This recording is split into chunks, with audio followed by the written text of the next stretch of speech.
Time था 2021 का, जब पुलिस वालों ने एक ऐसे बंदे को पकड़ लिया जो कि बाहर मार्केट में ड्रग्स बेच रहा था। पुलिस वाले उसे पकड़ते हैं और अपने साथ पुलिस स्टेशन लाकर उससे पूछताछ करते हैं कि आखिरकार तू ड्रग्स कहां से लेकर आ रहा है, किसको बेच रहा है, क्योंकि वो लोग इस पूरे गैंग को पकड़ना चाहते थे जो कि यहाँ पर ड्रग डीलिंग का काम किया करते थे। लेकिन उस आदमी ने ये बात कही कि जनाब आप लोग मुझे छोड़िए, मैं आप लोगों को एक ऐसी बात बताऊंगा कि ये तो एक छोटा मोटा केस है, आप लोगों का एक केस बिल्कुल सोल्व हो जाएगा कि आखिरकार वहां पर क्या हुआ था। और उसने बताना शुरू किया एक ऐसे कत्ल के बारे में जिसे आज तक पुलिस वाले यही बात सोच रहे थे कि एक लड़की यहां पर आई थी और उसके बाद वो कहीं पर गायब हो गई, लेकिन वो गायब नहीं हुई थी, जबकि उसे गायब कर दिया गया था, वो भी उसकी बड़े ही बेरहमी से जान लेकर। लेकिन वो लड़की कौन थी और उस लड़की के बारे में ये इतना कुछ कैसे जानता है, और उस लड़की के साथ ऐसा क्या हुआ था कि वो पुलिस वालों के पास एक बार तो पहुंचती है लेकिन उसके बाद वो गायब हो गई। तो इस कहानी की शुरुआत 1983 से होती है, जिस टाइम तक 4 साल का अपाचाई थाईलैंड बैंकॉक में अपने माता पिता के साथ बड़े ही आराम से टाइम बिता रहा था। इसके घर पर इसकी एक बहन थी, इसके पिता का खुद का एक मार्केट था जहां पर काफी सारी दुकानें थी और इसके साथ साथ इसके पिता के और भी काफी सारे बिजनेस थे। इसके पिता का नाम चालुम चाओ था और इनके पास पैसे की कमी तो थी ही नहीं, तो इन्होंने एक काफी बड़ा घर लिया जिसके पास काफी सारी हरियाली थी, पास में ही काफी सारे ऐसे तालाब थे जिसके ऊपर अक्सर ये अपने पिता के साथ फिशिंग करने के लिए जाया करता था। इसके पिता को फिशिंग का काफी ज्यादा शौक था और इस बात का अंदाजा आप लोग इससे भी लगा सकते हैं कि इनके घर पर भी काफी सारे ऐसे जार मौजूद थे जिनके अंदर अलग अलग तरह की काफी सारी मछलियां मौजूद थी। एपिचाई और उसकी बहन हर रोज का यही काम था कि उन लोगों को सिर्फ स्कूल जाना है, उसकी माँ को अपना घर संभालना है और उसके पिता के तो काफी सारे बिजनेस थे ही। लेकिन इसके बाद एक टाइम ये भी आया जब इसका पूरा का पूरा परिवार उजड़ गया, सिर्फ और सिर्फ एक छोटी सी गलती के कारण। क्योंकि इसके पिता को मछलियों का काफी ज्यादा शौक था, तो इनके घर में जगह जगह पर फिश टैंक लगे हुए थे और इनके घर पर जो सफाई करने के लिए लड़की आया करती थी उसने गलती से एक फिश टैंक को तोड़ दिया और उसके अंदर काफी सारी महंगी महंगी मछलियां थी। चालुम चाओ ने जब ये चीज देखी कि इस महिला ने साफ सफाई के दौरान यहाँ पर ये फिश टैंक तोड़ दिया है और इसके अंदर जितनी भी मछलियां थी वो सारी की सारी फर्श पर आ गिरी हैं और अब वो तड़प तड़प कर मर रही हैं और काफी सारी ऐसी हैं जो कि बेड के नीचे जा चुकी हैं और उन्होंने अपनी जान गंवा दी है। तो इस चीज को देखकर अपाचाई के पिता को काफी ज्यादा गुस्सा आया और वहीं पर रखी एक लोहे की राड उन्होंने उठाकर उस लड़की के सिर में दे मारी। जैसे ही वो रोड उस लड़की के सिर में लगती है तो उसके सिर से काफी ज्यादा खून निकलता है और उसने हाथों हाथ अपनी जान गंवा दी। लेकिन अब वो लड़की जान गंवा चुकी थी, फिश टैंक टूट चुका था और चालुम चाओ भी समझ नहीं पा रहा था कि अब मैं क्या करूं। लेकिन उस टाइम उसकी वाइफ घर पर ही थी और उसने ये बात कही कि जो कांड तुमसे हो चुका है उसके बारे में हम लोग कुछ नहीं कर सकते, लेकिन हाँ इस लड़की को ठिकाने हम लोग जरूर लगा सकते हैं। जिसके बाद उन लोगों ने उस लड़की को छोटे छोटे टुकड़ों में काटकर वहीं उनके घर के पास में जो तालाब था उसे वहां पर डाल दिया। लेकिन उस लड़की के घर वाले चालुम चाओ के घर पर आ पहुंचते हैं रात को, जब वो लड़की वापस अपने घर पर नहीं पहुंचती और वहां पर आकर पूछते हैं कि आज उसे आने में इतनी ज्यादा देर क्यों हो गई। लेकिन चालुम चाओ ने कहा कि उसे तो यहाँ से जाए हुए काफी ज्यादा देर हो चुकी है। वो लोग पुलिस स्टेशन जा पहुंचते हैं तो इस इन्वेस्टिगेशन में जब पुलिस वाले उनके घर पर आते हैं तो वहां पर उन्हें काफी सारे ऐसे खून के धब्बे मिलते हैं जो कि देखने में इतने नॉर्मली नहीं लग रहे थे। तो उन्होंने वहां से ब्लड सैंपल लिए और उसके बाद इस केस के ऊपर पूरी जब इन्वेस्टिगेशन की गई तो इस बारे में पता चल जाता है कि उस लड़की का ही ये ब्लड है। और इस बारे में जब चालुम चाओ से थोड़ी सख्ताई से पूछा जाता है तो उसने सारी की सारी बातें बता दी। पुलिस वाले अब उसकी वाइफ के पास पहुंच जाते हैं क्योंकि वो भी इस कांड में शामिल थी, लेकिन तब तक उसकी वाइफ अपनी बेटी को लेकर यहाँ से जा चुकी थी। अपाचाई अभी काफी ज्यादा छोटा था और वो समझ नहीं पा रहा था कि हमारे घर पर ये सब क्या चल रहा है। लेकिन देखते ही देखते उसकी माँ उसकी बहन को लेकर वहां से जा चुकी थी, उसके पिता को पुलिस वाले लेकर जा चुके थे और वो घर पर अकेला रह गया था। अभी वो काफी ज्यादा छोटा था तो उसके पड़ोसियों ने एक बार तो उसे संभाल लिया और दूसरी तरफ उसके पिता के ऊपर केस चलने लगता है। उसके पिता के पास पैसे की कोई कमी नहीं थी तो उन्होंने अच्छे से अच्छे लॉयर को चुना और वो केस को जीत भी जाते हैं। वो वापस अपने घर पर आकर अपने बेटे के साथ रहने लगते हैं और अपने पत्नी के बारे में भी जानने लगते हैं कि आखिरकार वो कहां पर है। लेकिन इसी बीच अपाचाई के पिता के ऊपर किसी ने हमला कर दिया और उस गोलीबारी में उसके पिता ने अपनी जान गंवा दी। अभी भी अपाचाई काफी ज्यादा छोटा था तो उसके फाइनेंशियल वकीलों ने उसकी उसकी देखभाल करनी शुरू की और उसकी जितनी भी प्रॉपर्टी थी उसे मैनेज करना शुरू किया। और जैसे जैसे समय बीतता है तो अपाचाई बड़ा हो चुका था और उसके बाद उसके नाम उसकी सारी की सारी प्रॉपर्टी हो चुकी थी। और जैसे ही अपाचाई के हाथ में इतना सारा पैसा आता है तो उसने भी अपने नए नए कारोबार करने शुरू किए और उन्हीं में से एक था ड्रग डीलिंग का, क्योंकि थाईलैंड को मसाज, ड्रग्स और भी काफी सारी चीजों के लिए जाना जाता है। तो उसने इसी बात के लिए कि यहाँ पर लोगों को ड्रग्स लेना काफी ज्यादा पसंद है और यहाँ पर इसकी मांग भी काफी ज्यादा है, तो मैं इसी को शुरू कर लेता हूँ। ये चीज सोचकर उसने ड्रग्स का बिजनेस करना शुरू किया, जिसके बीच काफी बार उसे जेल के अंदर आना जाना पड़ा था। ड्रग्स के धंधे में जब से वो घुसा था तो लोगों के पास जाना, उन्हें डराना धमकाना, ये सारी की सारी चीजें बिल्कुल नॉर्मल हो चुकी थी। और उसके नाम तौर पर जो कस्टमर हुआ करते थे वो ऐसी जगह पर होते जो कि सफा सेंटर होता या फिर डांसिंग बार होता। और इसी तरह वो काफी सारे बार में हर रोज जाया करता था। और इसी तरह एक बार में उसकी मुलाकात होती है 22 साल की बारेन थार्न से। बारेन का पालन पोषण उसकी दादी ने किया था, लेकिन जैसे जैसे वो बड़ी हुई तो उसे भी अपने परिवार की हालत को देखकर समझ आने लगा कि हमें पैसों की काफी ज्यादा जरूरत है। तो वो पैसे कमाने के लिए यहाँ बैंकॉक आ पहुंचती है और एक बार डांसर के रूप में काम करने लगती है। यहीं पर उसकी मुलाकात अपाचाई से होती है। अपाचाई का तो यही काम था कि हर रोज नए नए पबों में जाना और वहां पर ड्रग्स बेचना।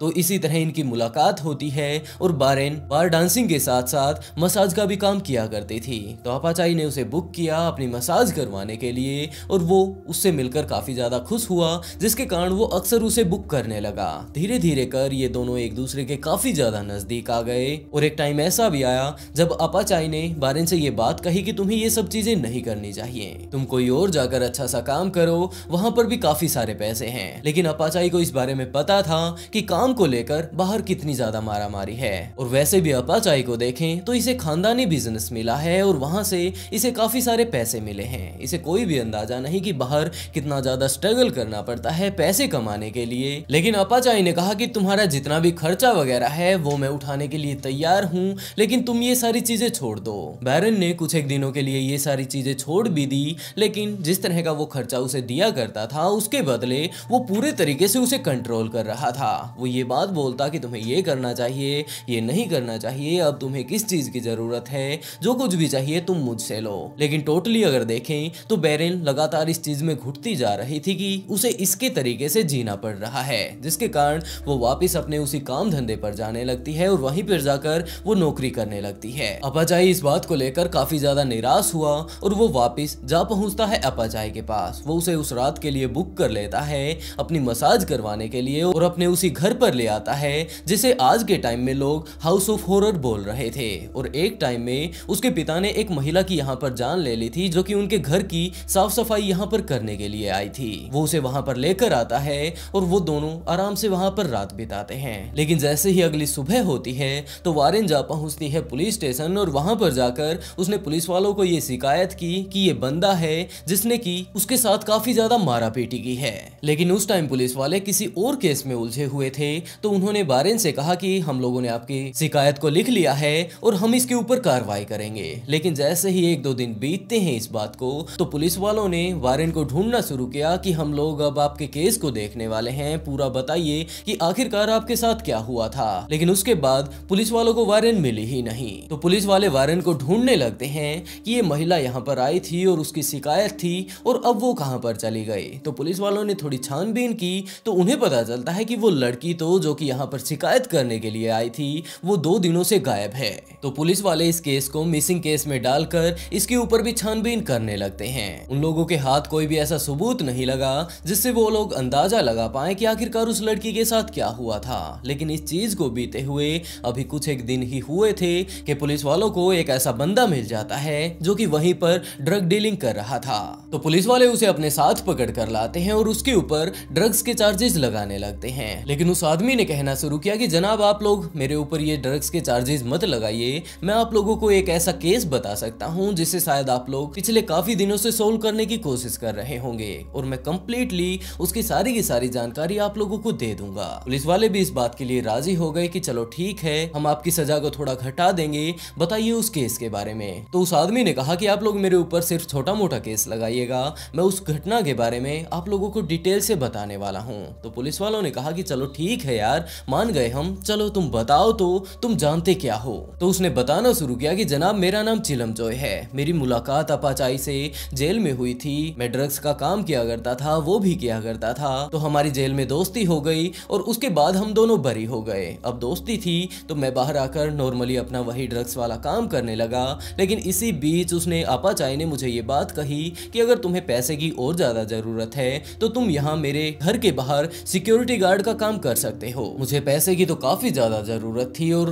आप लोग भी जानते हैं कि पैसे के लिए अब आप लोगों ने किस केस में मुझे पकड़ा है। तो पुलिस वालों ने कहा कि ये खबर हमारे लिए किस काम की है। तो उसने कहा कि अभी मैंने पूरी बात नहीं बताई। दरअसल अपाचाई एक रात एक लड़की के साथ हमारे उसी घर में आता है जहां पर कि मुझे सिक्योरिटी गार्ड के तौर पर उसने रखा हुआ था, और वहां पर काफी ज्यादा जब रात हो चुकी थी तो उस लड़की के साथ उसकी झड़प हो गई और उसने वहीं पर रखी एक रोड उस लड़की के सिर पर दे मारी। जिस तरह से उस लड़की के सिर पर वो चोट लगी थी, बाद में हम दोनों ने बैठकर उसकी मलहम पट्टी की और कुछ एक देर बाद वो लड़की ठीक हो गई। लेकिन अपाचाई ने उस लड़की को वापस जाने नहीं दिया, जबकि वहीं पर बंधक बनाकर अपने उसी घर में रख लिया। अगली रात वो फिर से आता है, लेकिन तब तक उस लड़की ने अपनी जान गंवा दी थी, और जान भी उसे गंवानी ही थी क्योंकि जिस तरीके से वो उसे छोड़कर गया था उसका तो मरना तय था। दरअसल जाने से पहले हम लोगों ने उसकी मलहम पट्टी कर दी, उसे खाना पीना जितना कुछ देना था, सारा कुछ नॉर्मली चीजें जो होती हैं वो सब हमने कर दी थी। लेकिन जाते टाइम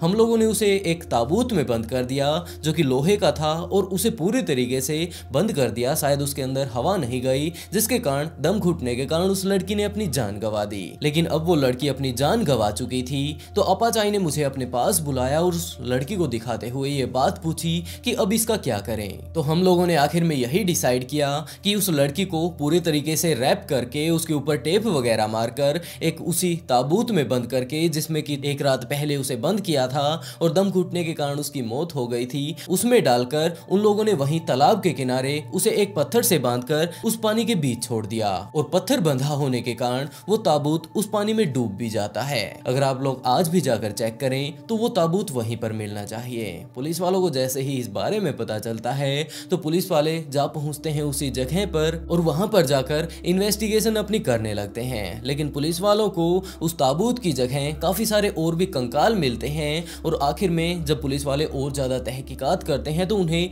वहां पर वो ताबूत भी मिल जाता है। लेकिन ताबूत से पहले भी पुलिस वालों को काफी सारी हड्डियां वहां से मिली थी, तो उन्होंने उस पूरे के पूरे तालाब को छान मारा और उस तालाब से लगभग उन्हें 300 से 350 इंसानी हड्डियां मिलती हैं। पुलिस वाले उस ताबूत को भी निकालते हैं, उन सारी हड्डियों को भी निकालते हैं, और उन सारी हड्डियों को इकट्ठा करके जब पुलिस वालों ने और छानबीन की तो वहां से और काफी सारी हड्डियां निकली, और आखिर में पुलिस वालों को पता चलता है कि ये इसका पहला कत्ल नहीं था, जबकि यहाँ पर इसने पहले भी काफी सारी लड़कियों को इसी तरह लाकर बड़े ही बेरहमी से उनकी जान लेकर इस तालाब में फेंक दिया था। उसके पड़ोस वालों को जब इस केस के बारे में पता चलता है कि यहाँ पर कुछ एक ऐसी चीजें मिली हैं, तो उनके पड़ोसियों ने पुलिस वालों को ये बात बताई कि इस आदमी ने यहाँ पर काफी सारी एलिगेटर फिश भी रख रखी थी, और हो सकता है वो फिश इसने इसीलिए रख रखी हो ताकि इन लड़कियों की बॉडी को वो एलिगेटर पूरे तरीके से चट कर जाएं। पहले तो उन्हें भी काफी ज्यादा अजीब लग रहा था कि इतनी खतरनाक टाइप की मछलियां ये इस पूल में क्यों छोड़ रहा है, लेकिन उन्होंने इतना ज्यादा ध्यान नहीं दिया। लेकिन पुलिस वालों के सामने अब पूरी की पूरी बातें आ चुकी थी, सारे हालात आ चुके थे, तो अपाचाई को कोर्ट में पेश किया जाता है, और वहां पर जज ने उसके ऐसे कारनामों को देखकर उसे उम्र कैद की सजा सुनाई। मामला लगभग 16वीं शताब्दी के आसपास का है, जब स्कॉटलैंड के एक गांव के पास अचानक से कुछ एक लोग गायब होने लगे। रात के टाइम जो कोई भी व्यक्ति उस रास्ते से होकर गुजरता उसमें ज्यादातर चांस इसी बात के थे कि वो गायब हो जाएगा। काफी सारे ऐसे लोग सामने आए जिनका ये मानना था कि ये बात बिल्कुल सच है, और इसी के कारण वो रात को उसी गांव में रुक जाया करते थे। लेकिन काफी सारे ऐसे लोग भी सामने आए जिन्होंने ये बात कही कि ऐसा कुछ भी नहीं है, और ये बात बोलकर वो सीधे निकल पड़ते। उनमें से कुछ एक ऐसे लोग थे जो कि जिंदा अपने डेस्टिनेशन तक पहुंच पाते, और बाकियों के साथ वही घटना घटती कि वो बड़े ही रहस्यमयी तरीके से गायब हो गए। बाद में उनका कोई भी पता ठिकाना नहीं मिला कि आखिरकार वो गए कहां, और धीरे धीरे कर पूरे गांव में ये बात फैल गई कि जरूर यहाँ पर कोई ऐसा जानवर आ चुका है जो कि इंसानों को नहीं छोड़ता। वो उन्हें अपना शिकार बनाता है और अपने साथ ले जाकर बड़े ही बुरे तरीके से उन्हें मार डालता होगा, और यही कारण है कि जितने लोगों के ऊपर भी अटैक हुआ है वो अभी तक वापस नहीं नहीं आए। और इन्हीं सब चीजों को सोचकर उस गांव के लोग रात होने से पहले ही वापस गांव में चले जाते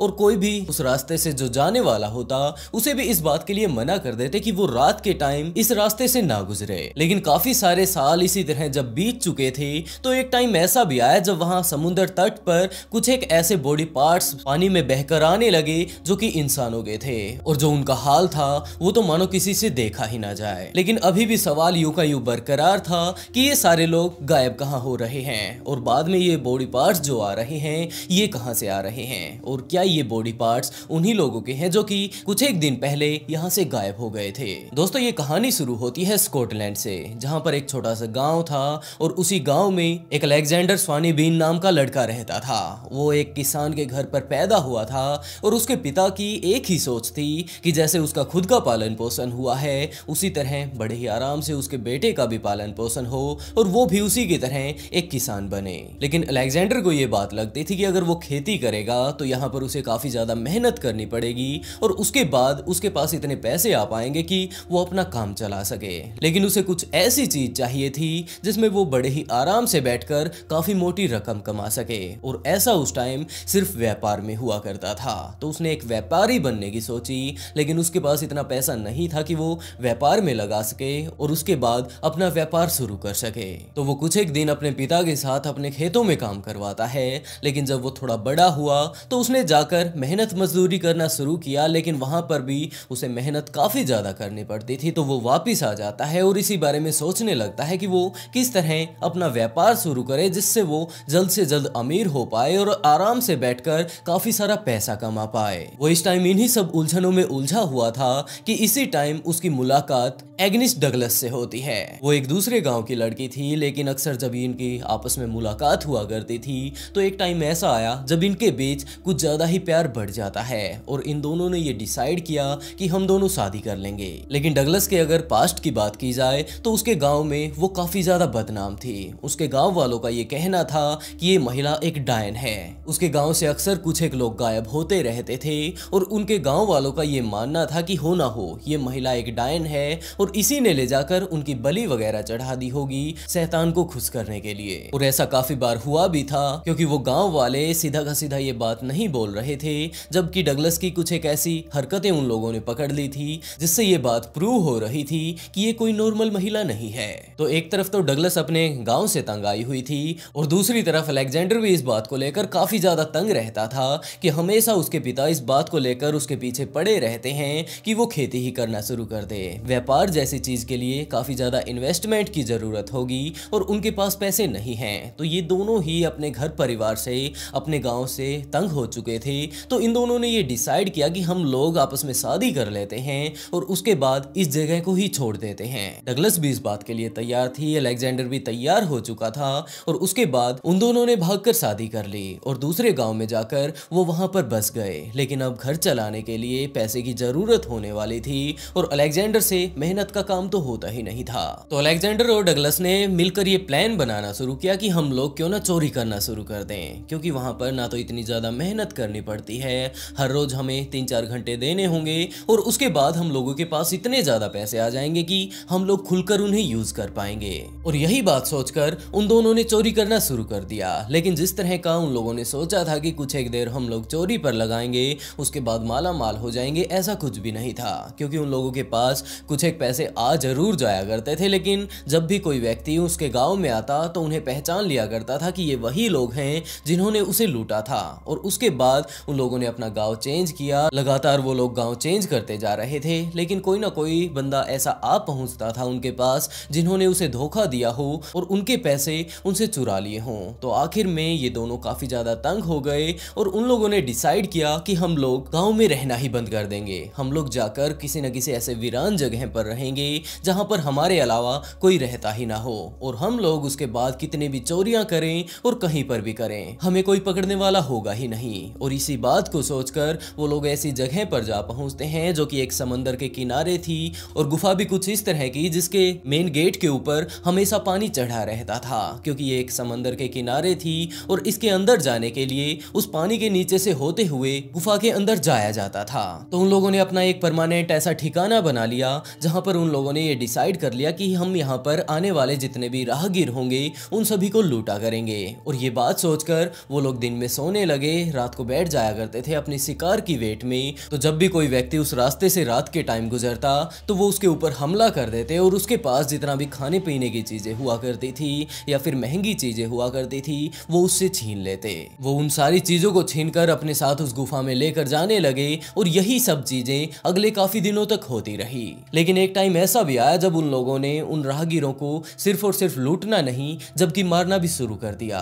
वो लोग उन्हें मारा करते थे बड़े ही बेरहमी से और उसके बाद उनकी बॉडी को किसी न किसी ऐसी जगह पर ठिकाने लगा दिया करते थे जहां पर कोई उन्हें ढूंढ ही नहीं पाता, क्योंकि उस टाइम वो लोग एक जंगल के जैसे इलाके में रहा करते थे और वहां पर एक गहरे जंगल में ले जाकर उसकी बॉडी को छोड़ दिया करते थे। ये टाइम लगभग 16वीं शताब्दी के आसपास का था और उस टाइम इतनी ज्यादा रिसर्च टीम वगैरह नहीं हुआ करती थी और एक ही बात उनके घर वालों के पास पहुंचती, गुम होने वाले लोगों के घर वालों के पास, कि वो व्यक्ति यहाँ पर पहुंचा ही नहीं। और इसी तरह अलेक्जेंडर और डगलस अपना काम बड़े ही आराम से चला रहे थे। लेकिन धीरे धीरे कर जब ये लोग ऐसे ही लूटपाट करते हैं, लोगों को मारते हैं, तो इसी बीच एक दिन डगलस ने जिस व्यक्ति को उन लोगों ने मार डाला था उसका सारा सामान लूट लिया था, उसके शरीर के अंगों को उठाया और उन्हें खाना शुरू कर दिया। वो सिर्फ टेस्ट करना चाहती थी कि हम लोग हर रोज इन्हें मार डालते हैं, आखिरकार इनका टेस्ट कैसा होगा, क्योंकि वो लोग नॉर्मली तौर पर वहां पर शिकार करके जानवरों को खाया करते थे।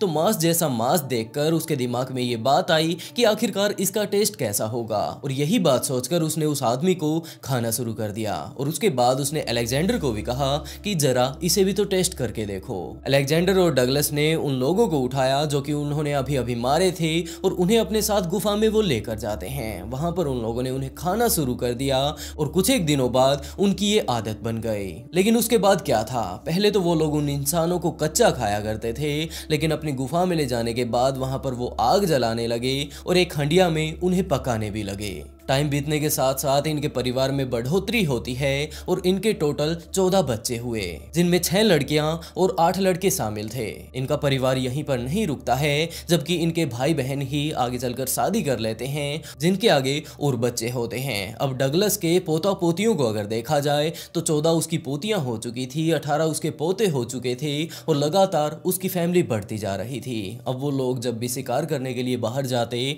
तो जितना भी राशन वगैरह वो लेकर आया करते थे, उन सारी चीजों में उनका पेट नहीं भरता था। तो उन लोगों ने पेट भरना अपना इन राशनों के साथ बंद कर दिया और वो लोग वहां पर मिलने वाले इंसानों को ही बड़े ही बेरहमी से मारकर अपने साथ ले आया करते थे और उन्हें अपनी गुफा में लाने के बाद कोई तो उसे कच्चा खाने लगता और काफी सारे उनके परिवार के लोग उन्हें हंडिया में पकाने लगते और इसी तरह खाने लगते। दूसरी तरफ अब गांव वालों के बीच लगातार खौफ बढ़ता जा रहा था कि काफी सारे लोग पहले पूछताछ के लिए यहाँ पर आ चुके हैं कि हमारा बंदा यहाँ पर लास्ट टाइम गायब हुआ था, हमें कोई भी अंदाजा नहीं कि यहाँ पर आने के बाद वो कहाँ पर गया, तो क्या हम लोगों को उसके बारे में पता चल सकता है। पहले ये बात पूछने वाले बहुत ही कम लोग आया करते थे, लेकिन अब तो इनकी संख्या लगातार बढ़ती जा रही है और धीरे धीरे कर उन गांव वालों को ये बात पता चलने लगती है कि इस इलाके में ये लोग जाकर गायब हो जाते हैं, क्योंकि अलेक्जेंडर की फैमिली अब काफी ज्यादा बड़ी हो चुकी थी और उसमें लगभग 40 से 47 लोग हो चुके थे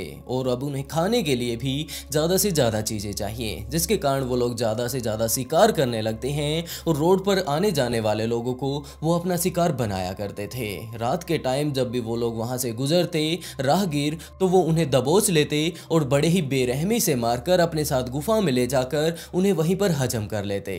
अब गांव वालों के बीच भी लगातार खौफ बढ़ता जा रहा था, क्योंकि गांव का कोई भी व्यक्ति अगर रात के टाइम उस इलाके में घूमने के लिए जाता था तो वो भी वापस नहीं आता था।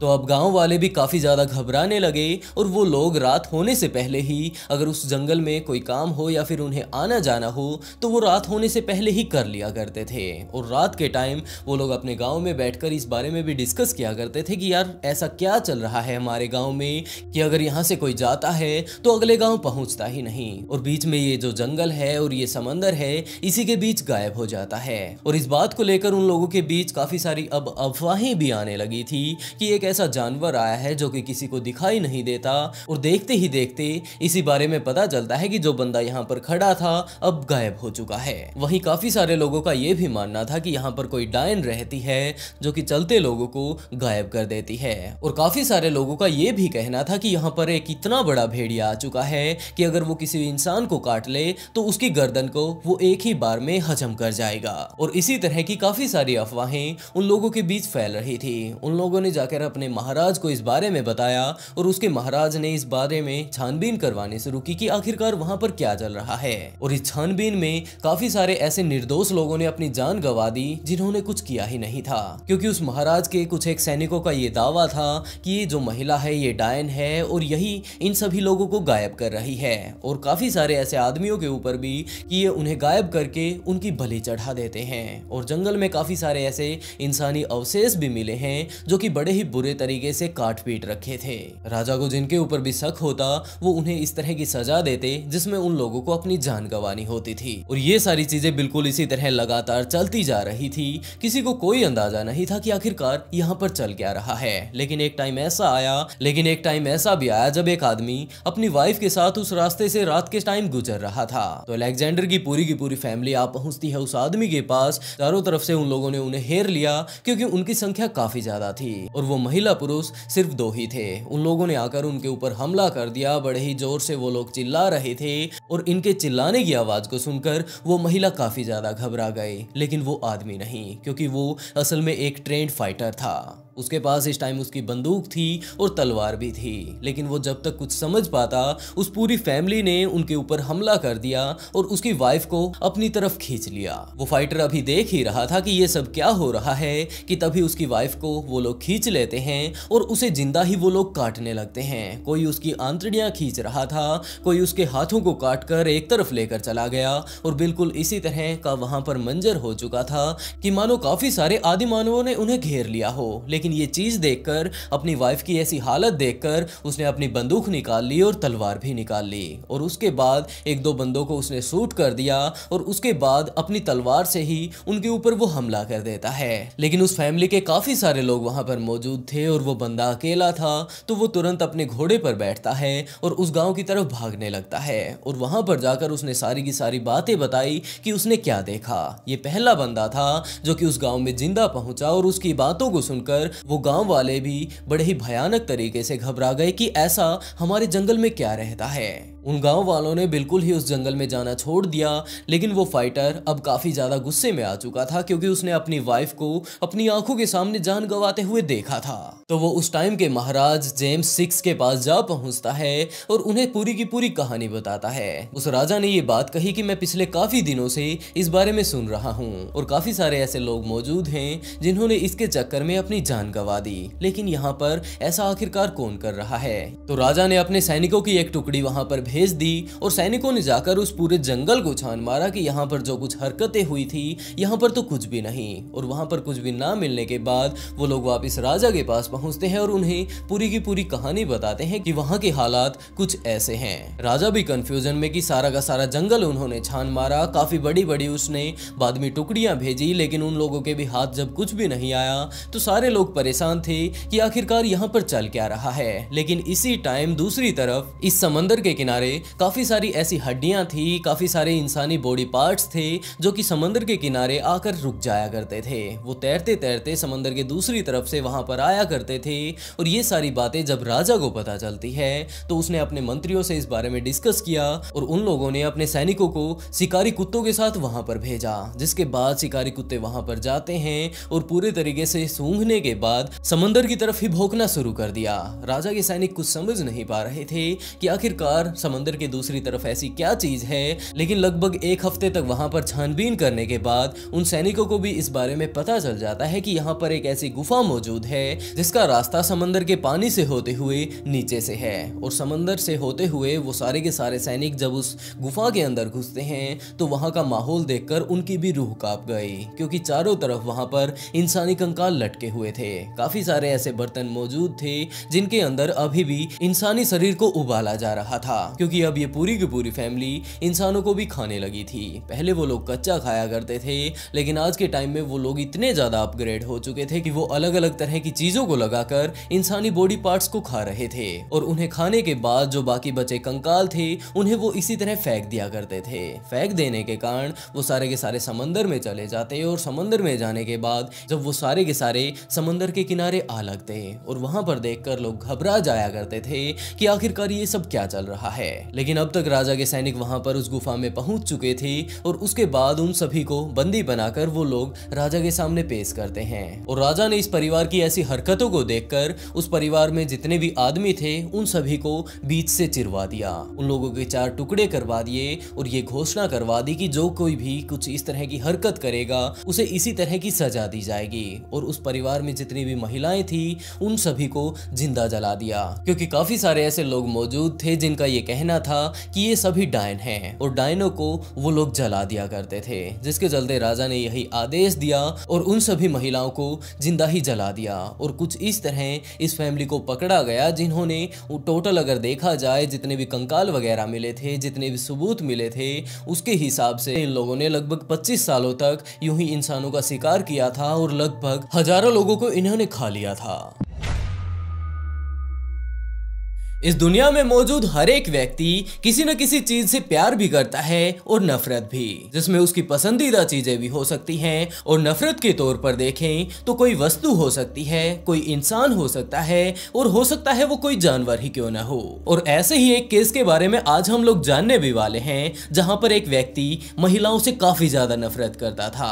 और उसकी नफरत का अंदाजा आप लोग इसी बात से लगा लीजिए कि वो महिलाओं को पहले तो अपने कब्जे में लिया करता था, और उसके बाद उनका गला काट देता। गला कटने के बाद उनके गले से जो खून बहता था वो उसे बड़े ही बेरहमी से वहीं पर खड़ा होकर पी जाया करता था। लेकिन इसकी हैवानियत यही नहीं रुकने वाली थी, जबकि इसके बाद भी वो काफी सारी ऐसी चीजें करता जिसे आम व्यक्ति कभी सुन ही नहीं पाएगा। इसीलिए दोस्तों मैं पहले ही आप लोगों को वार्निंग दे दूं कि अगर आप लोग सेंसिटिव चीजें नहीं देख सकते तो प्लीज इस वीडियो को यहीं पर छोड़ दीजिए, और आप हमारी किसी और वीडियो को जाकर देख सकते हैं। और अगर आप लोग वीडियो देखना चाहते हैं तो चलिए इस वीडियो को शुरू करते हैं। टाइम था 1952 का, और जगह थी कजाकिस्तान, जहां पर निकोलाई का जन्म हुआ। इसके परिवार में इसके अलावा इसके 4 भाई बहन और भी थे। लेकिन अगर हम लोग किसी और सीरियल किलर की बात करें तो उनके बचपन में कोई ना कोई ऐसी घटना घटती है जिसके कारण पूरे तरीके से उनका दिमाग बदल जाता है, और वो लोग हर एक व्यक्ति को अपना दुश्मन समझने लगते हैं। और यही कारण है कि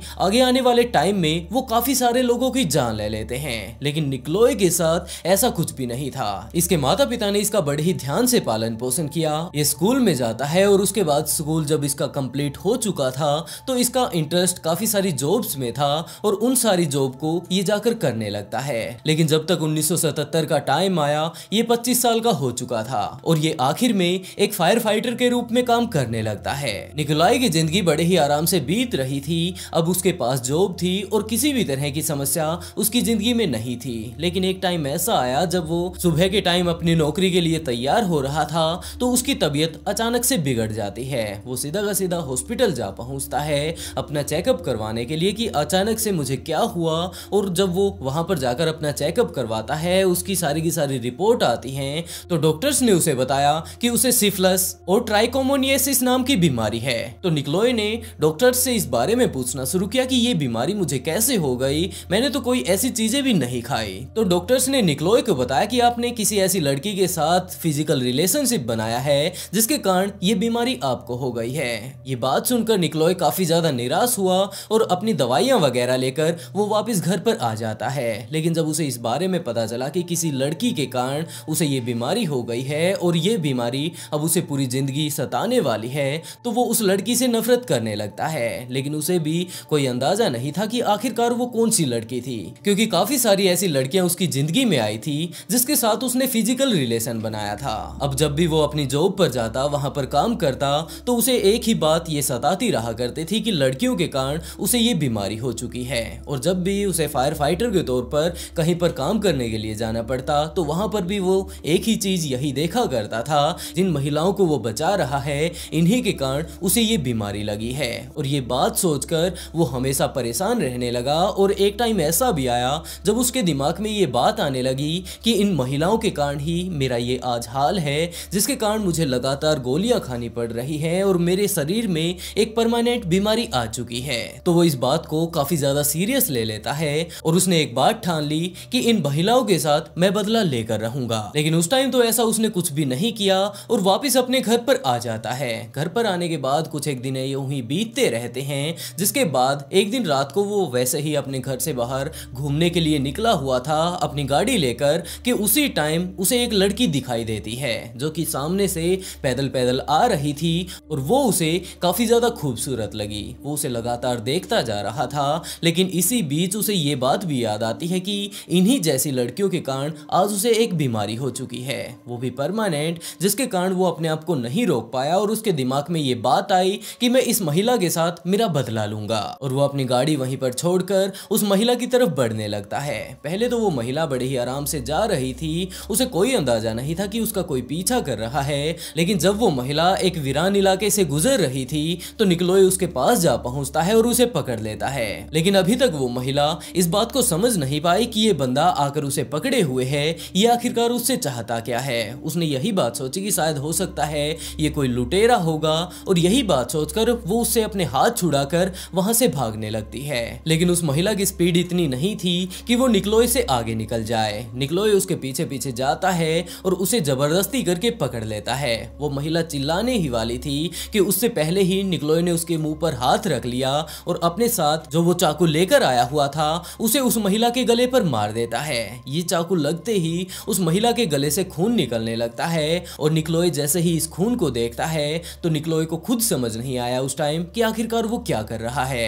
उसके गले से जो खून निकल रहा था, निकलोय ने तुरंत उसके ऊपर अपना मुंह लगा लिया और उसके खून को उसने पीना शुरू कर दिया। ये सारे कांड निकलोय जब वहां पर कर रहा था तो वो एक गांव का वीरान इलाका था, वहां से एक बस जाने लगती है। लेकिन निकलोय ने ये चीज देख ली कि सामने से बस आ रही है तो उसने उस महिला के मुंह पर हाथ रखे रखे उसे नीचे गिरा लिया और वहीं नीचे गिरे गिरे वो उसका खून पीने लगता है। जब वो बस वहां से जा चुकी थी तो निकलोय उस महिला को उठाकर और ज्यादा अंदर वीरान इलाके में लेकर जाता है और वहां पर जाकर उसने वो खून फिर से पीना शुरू कर दिया। लेकिन यहाँ पर ही निकलोय की दरिंदगी नहीं रुकने वाली थी, जबकि उसने उस महिला के शरीर के काफी सारे पार्ट्स को काट लिया और उन्हें अपने साथ लेकर वो अपने घर पर जाता है। घर पर जाने के बाद उसने उन सभी बॉडी पार्ट्स को छोटे छोटे हिस्सों में काटना शुरू कर दिया और उन्हें अलग अलग तरह से वो पकाकर खाने लगता है। पहले तो उससे भी नहीं खाए जाते हैं, लेकिन वो फिर से याद करता है कि इन्हीं महिलाओं के कारण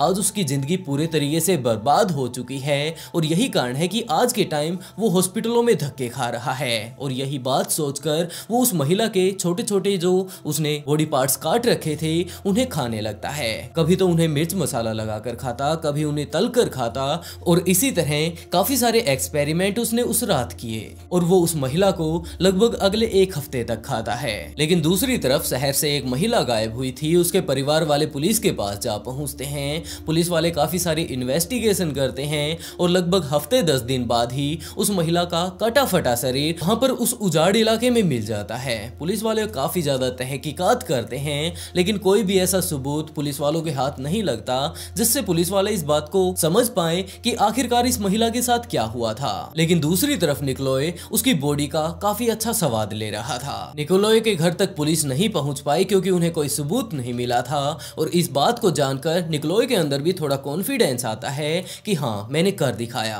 और आगे भी इसी तरह जो ये मेरे दुश्मन है मैं इनसे बदला लेता रहूंगा। जिसके कारण वो अक्सर रात को निकल पड़ता यूं ही और वहीं पर पार्क में जाकर थोड़ी देर बैठ जाता या फिर रोड पर ही घूमने लग जाता और जब भी कोई महिला उससे मिलती तो वो सिर्फ इसी चीज की वेट किया करता था कि चारों तरफ सन्नाटा छा जाए और कोई भी बस हमें ना देखता हो। जिसके बाद और क्या था, बस निकलोय अपने हथियार वगैरह साथ लेकर जो जाया करता था उनसे उस महिला के ऊपर हमला कर देता और उसके बाद उस महिला को भी अपने साथ अपने घर पर ले आता और यहाँ पर लाकर अब वो अलग अलग तरह की इनके शरीर से डिश बनाने लगा था। और काफी सारी ऐसी महिलाएं भी हुआ करती थी जिनसे वो ऐसी तरह बैठकर आराम से थोड़ी देर बातें करता और थोड़ी जब उनके साथ जान पहचान हो जाती तो वो उन्हें अपने घर ले आता चाय वगैरह पिलाने के लिए, क्योंकि रात का टाइम हो चुका था। लेकिन यहाँ घर पर आते ही पहले से ही वो चाकू छुरी अपनी तैयार रखा करता था और जैसे ही वो महिला आकर उसके सोफे पर बैठती तो उसे तो बस अपनी रसोई में जाना था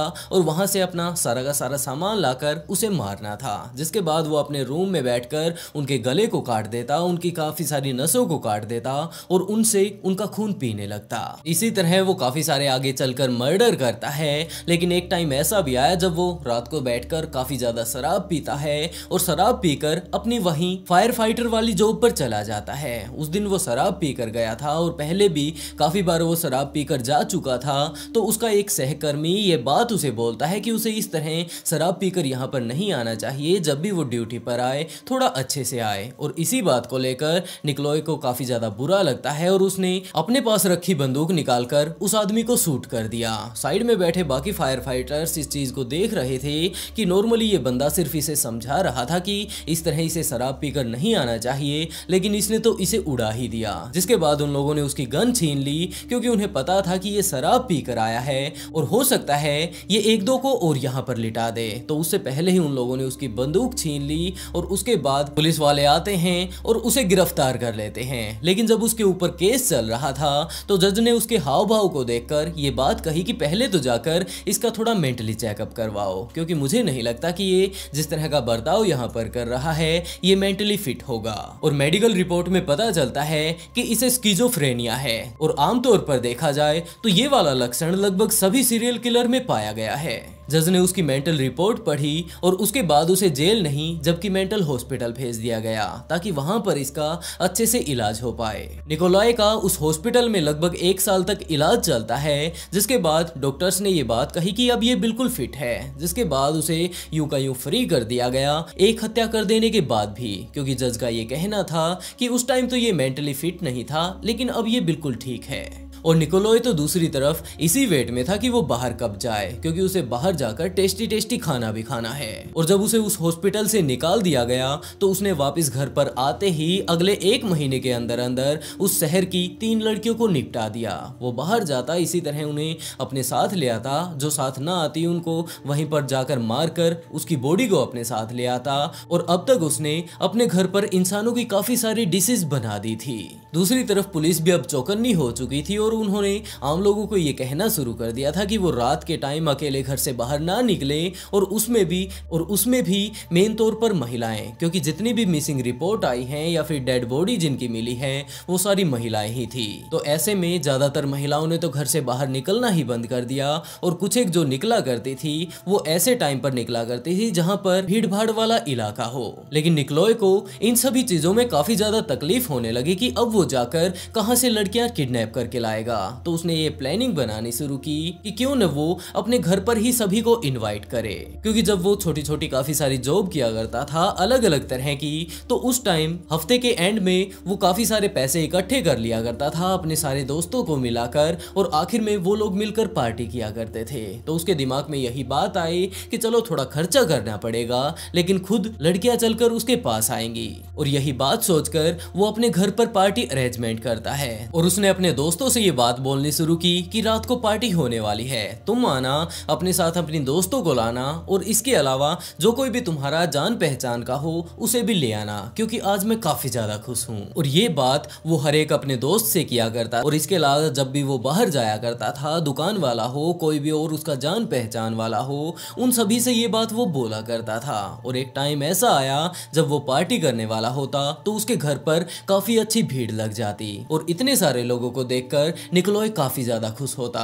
क्योंकि इन सभी में से 1-2 ऐसे बंदे वो ढूंढा करता था जिन्हें वो आज रात अपना शिकार बनाने वाला हो। सारे के सारे लड़के लड़कियां वहां पर आ जाया करते थे, और इसी बीच वो अपनी पसंद की किसी लड़की को अपने पास बुलाता, और वो लड़की उसके पास चली भी जाती, क्योंकि वो उसी की पार्टी में यहाँ पर आई हुई है। वो इसी तरह उससे बातें करते करते अपने साथ उसे लेकर जाता किसी और कमरे में, उसके बाद किसी और कमरे में, और इसी तरह चलते चलते वो उन्हें इतनी ज्यादा अंदर लेकर जाता कि पार्टी की आवाज उन्हें सुनाई देती ही नहीं। और उसके बाद क्या था, फटाक से वो अपना दरवाजा लॉक करता, और उसके बाद उस महिला का वही हस्र किया करता था जो कि और महिलाओं का, पहले खून पीता और उसके बाद उन्हें छोटे छोटे हिस्सों में काटने लगता।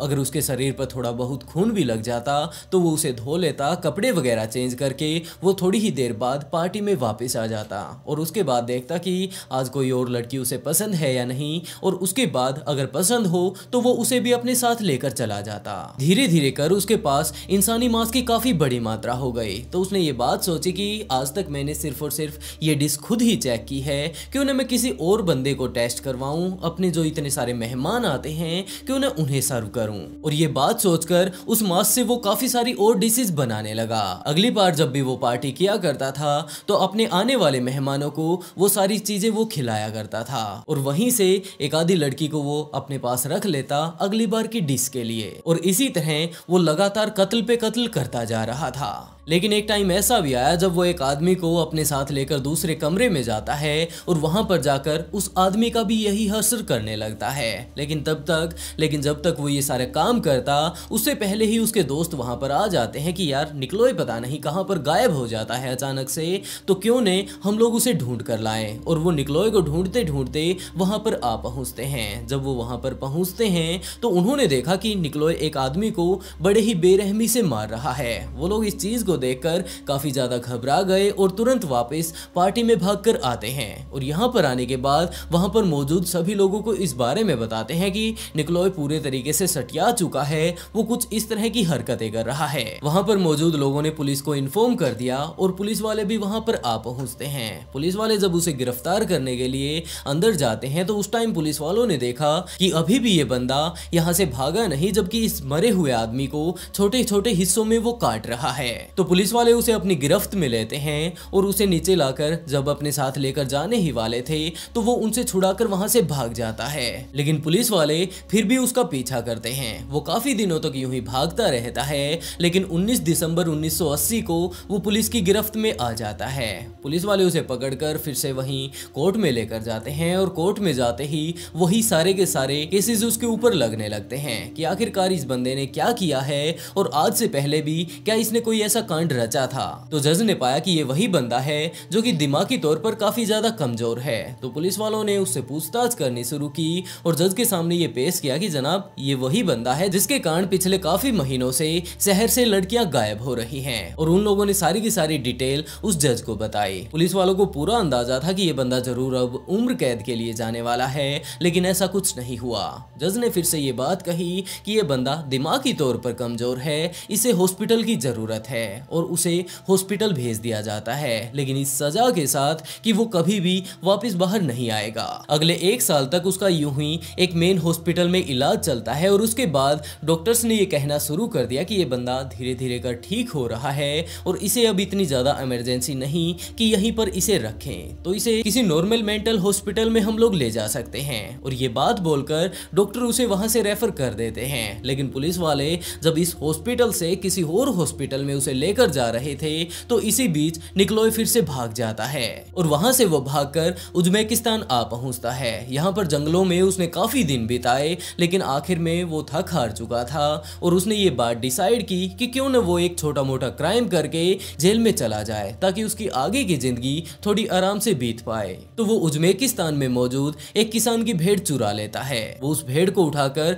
कुछ इस तरह से भागता है कि उसके मालिक ने उसे देखना ही था और उसके बाद उसने उस भेड़ को वहीं पर छोड़कर उससे माफी मांगनी शुरू कर दी। लेकिन उस मालिक ने पुलिस को वहां पर बुला लिया और उसके बाद निकोलॉय ने सरेंडर कर दिया। पुलिस वाले उसे अपने साथ लेकर जाते हैं और उसके बारे में जब जानने लगते हैं तो उन्हें पता चलता है कि ये उज्बेकिस्तान का नहीं है। तो पुलिस वाले और ज्यादा उसके बारे में छानबीन करते हैं और उससे पूछताछ करते हैं कि तुम आखिरकार कहां से हो। लेकिन उसने पुलिस वालों को ये बात नहीं बताई कि वो कजाकिस्तान से है, क्योंकि अगर वो उन्हें बता देता है तो बॉर्डर से बॉर्डर लगता था, पुलिस वाले उसे वहीं पर भेज देंगे और वहां पर जाने के बाद पुराने डॉक्टर, पुराना जज और वही पुलिस वाले वो सारी की सारी बातें समझ जाएंगे और वो उसे मेंटल हॉस्पिटल भेज देंगे। तो उसने ये बात कही कि मैं चाइना से आया हूँ। तो पुलिस वालों ने पूछना शुरू किया कि आखिरकार तुम चाइना से यहाँ पर कैसे पहुंचे, क्योंकि बीच में कजाकिस्तान आता है, उस तरफ से नहीं, अगर इस तरफ से आते हो किर्गिस्तान आता है, आखिरकार तुम कहां से आए हो। लेकिन वो इस बात को नहीं बता पाया और उसने आखिर में बता दिया कि वो कजाकिस्तान से आया है। उज़्बेकिस्तान के पुलिस वाले उसे उठाते हैं और कजाकिस्तान की पुलिस को थमा देते हैं और वहां पर जाते ही वही हाल होना था। पुलिस वाले उसे पहचान गए और उसके ऊपर फिर से केस चलने लगता है, लेकिन अब की बार उसे परमानेंट एक ऐसी जेल में भेज दिया गया जहां से वो नहीं भाग सकता था। अब उसका इलाज करने वाले डॉक्टर्स ये बात बोल रहे हैं कि पहले से इसमें काफी ज्यादा सुधार आ चुका है और अगर आप लोग चाहें तो इसे बरी कर सकते हैं। लेकिन वहां पर मौजूद जज ने इस बात से साफ इनकार कर दिया कि हो सकता है यार ये बाहर जाकर फिर से वैसे ही हरकतें करने लगे, तो इसे बाहर नहीं भेजना है, आप लोग इसे यहीं पर रखिए और इसका अच्छे से इलाज कीजिए। और कुछ इस तरह से इस सीरियल किलर को पकड़ा जाता है।